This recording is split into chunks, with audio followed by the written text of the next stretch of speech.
And G5 is the Neighborhoods Commission. We have one member of the community who'd like to speak, Blair Beekman.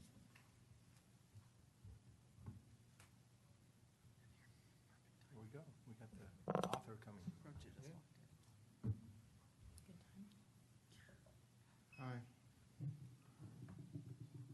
Hello.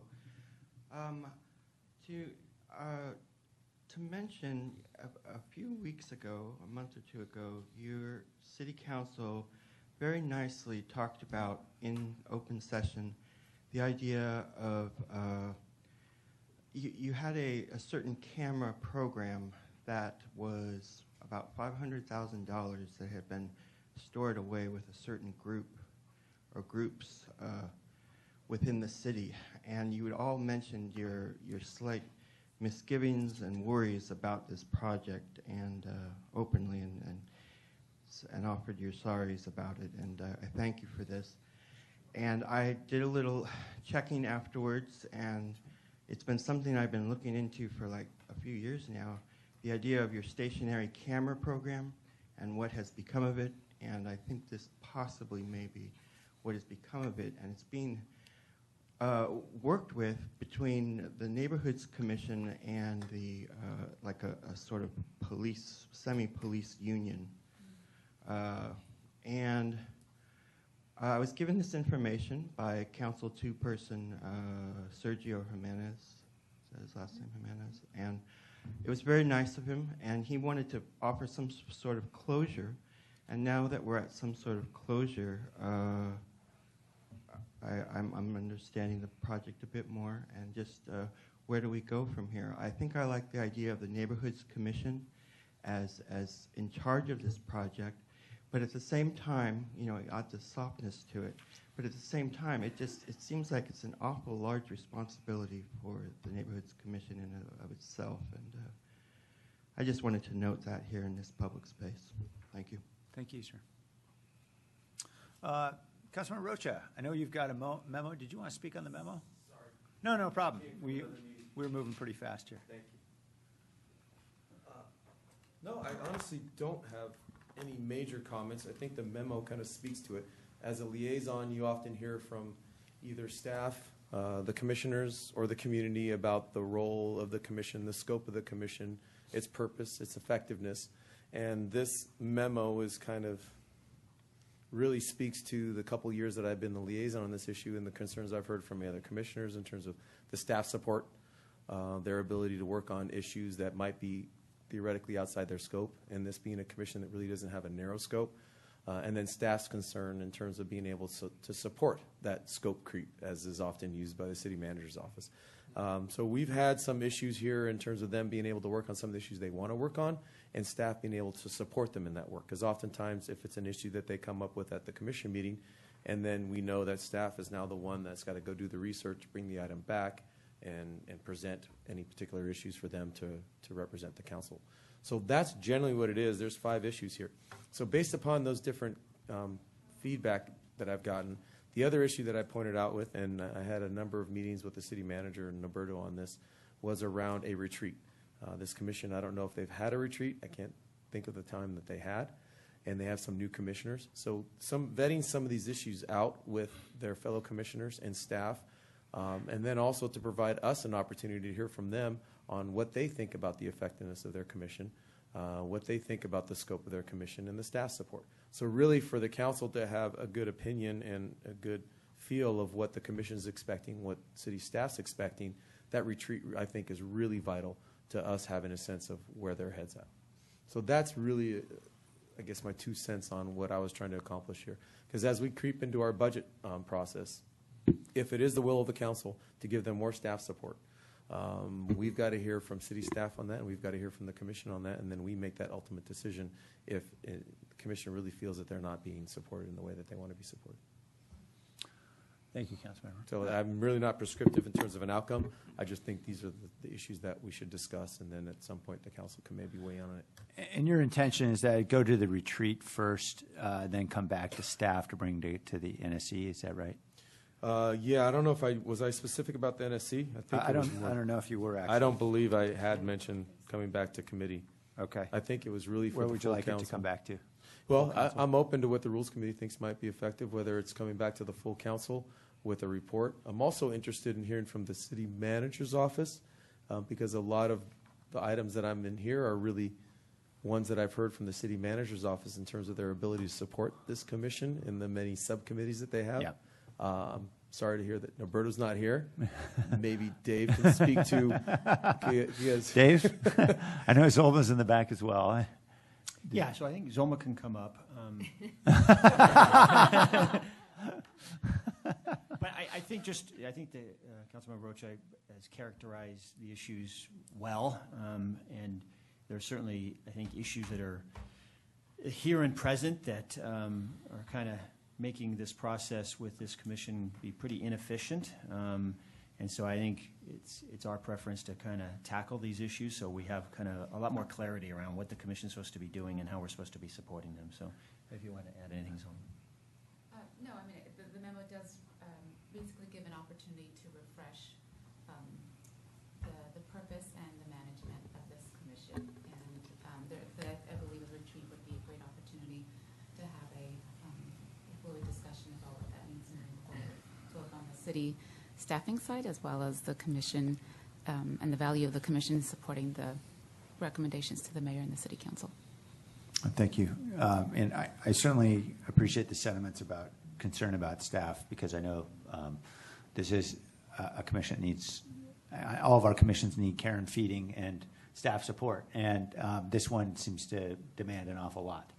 And I think we're going to have budget projections in the next couple of days that will tell us very clearly we are not in a position to dedicate a lot of staff to anything beyond the pretty core needs here. So I guess the first question I have is really just around understanding how the work plan works, because, for most committees, at the council level, works plans are more or less crafted by staff in consultation with the committee chair and with our team. And, for the most part, the staff's work plan is pretty much what gets adopted. Maybe there's a tweak here and there. Is that the case with the commission, or is there a different process? No, it's a similar process as most. There's some vetting of the priorities that the commission comes up with, and then it's down really to the details. So there could be a work plan that provides a general topic area. It's when it gets down to the details that we see, that it requires a different level of work. And so the expectations could be different, right? But the topic areas are discussed within the commission and then forwarded to the staff to vet through and make sure that they are in alignment with and in the correct commission. Right. So they're sticking to their work plan, is what you're saying. Is that right? Sticking to the work plan would be important. They are, yeah. They are doing that. It's not that they're veering off the work plan. It's the level of work that's involved in. That's correct. Within the work plan. Okay, got it. My impression is getting to that work plan is a more deliberative process with this commission than maybe it is with some of the others.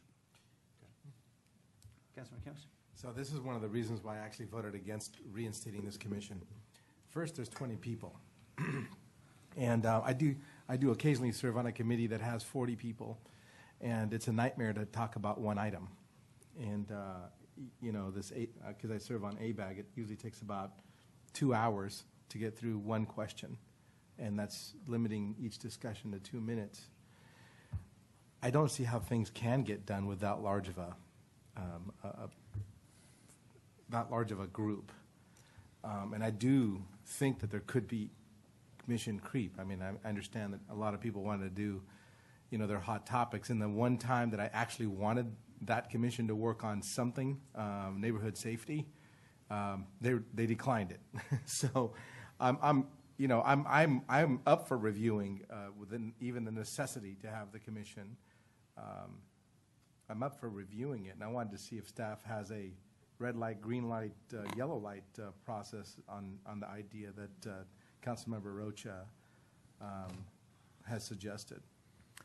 Yeah, I think it may sound counterintuitive, but I think in this case it's a green light because kind of doing nothing just kind of continues the struggles that are going on. So I think we're better off addressing the issues and making a more productive process. Yeah, I'd love to have a retreat, actually see if the commissioners are feeling satisfied that they're actually accomplishing their if they feel they've been able to accomplish anything on the committee, on the commission, and ready to hear what they have to say. I like the whole retreat idea, and out of that retreat, I'm hoping that questions should be asked. Do you feel satisfied with the direction of the committee?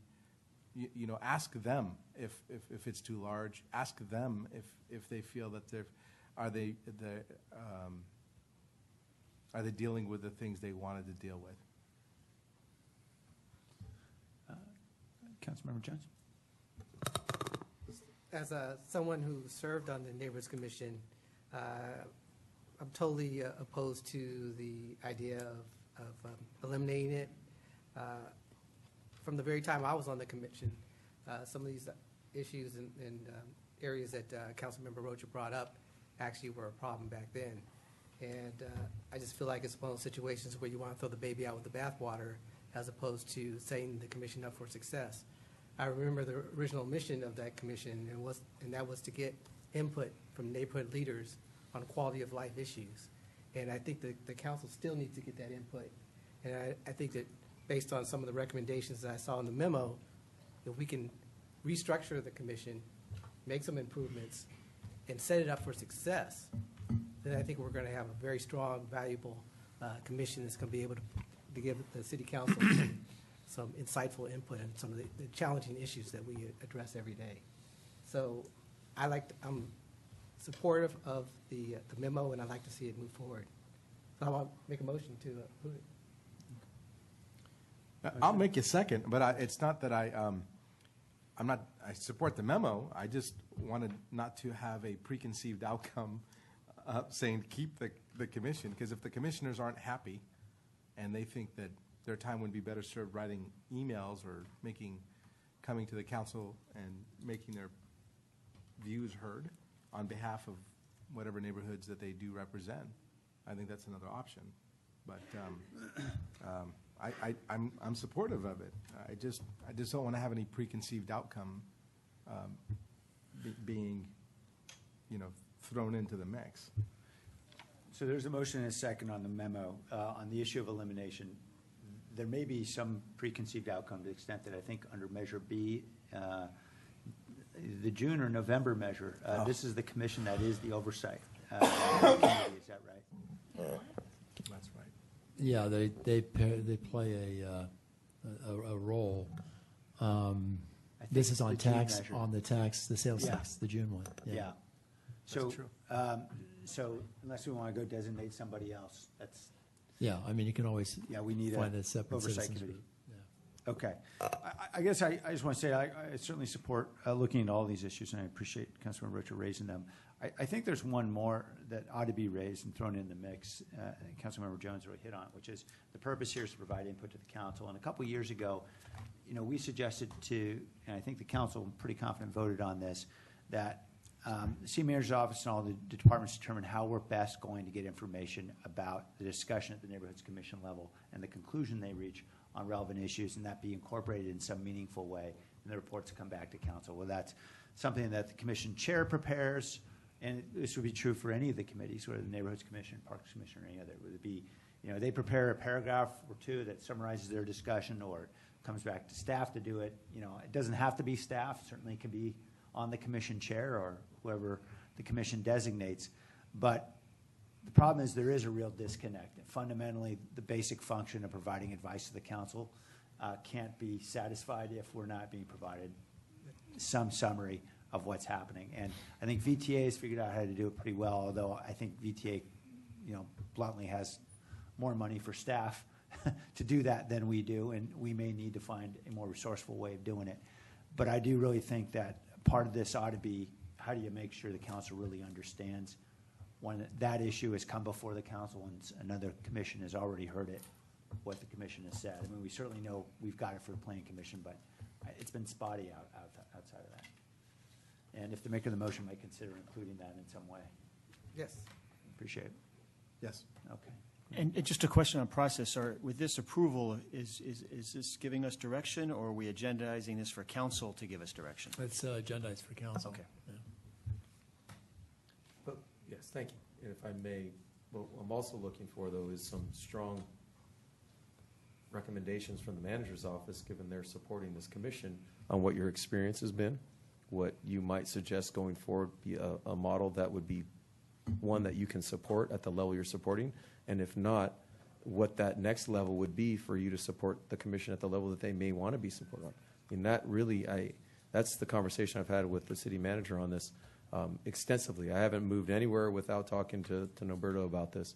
And I'm really looking for leadership from your department, giving us direction on what you think you need to support this commission in its current model, or if you think there needs to be a different model. Okay. Just to clarify, but not for the 21st for that meeting, but after the retreat. As Oh, we yeah. collect all of this. Yeah, Okay. please take Right. that feedback from the It's not commission. next I week. really need to hear from them as to what they think they Right. need.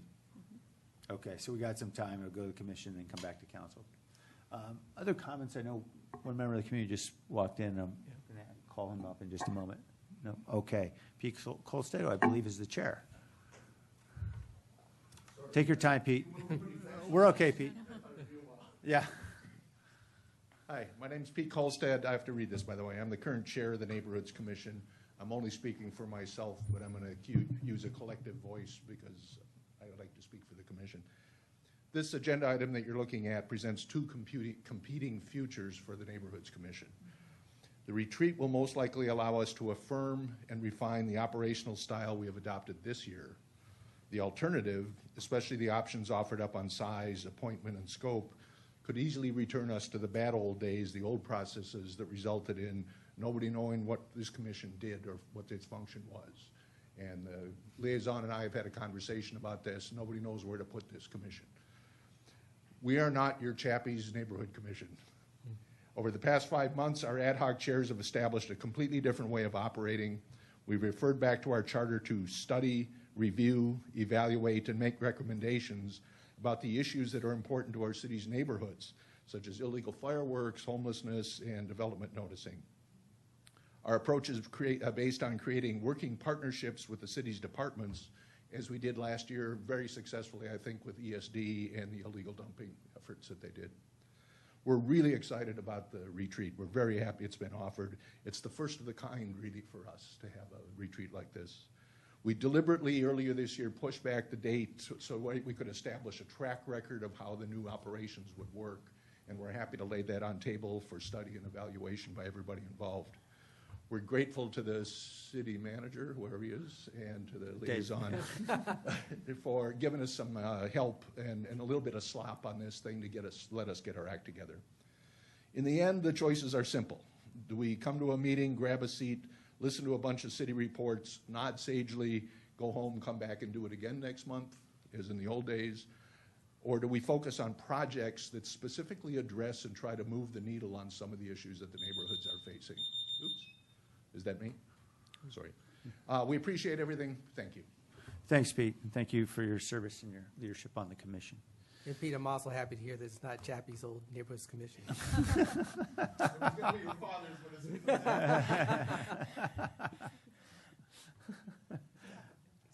Okay, any comments before we proceed? All right, with that, all in favor? Aye. Any opposed? Okay, that passes, and we will see this again in a couple months after we've heard from the commission. Thank you, Councilmember Rocha. On to item open forum. Mr. Beekman.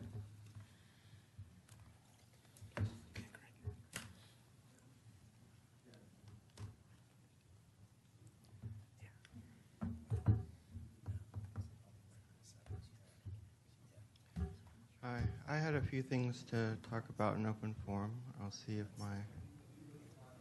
my brain functions can work here. I think one idea is to mention the neighborhood commission. I like some of the things that they can do. I like how he talked about vibrancy.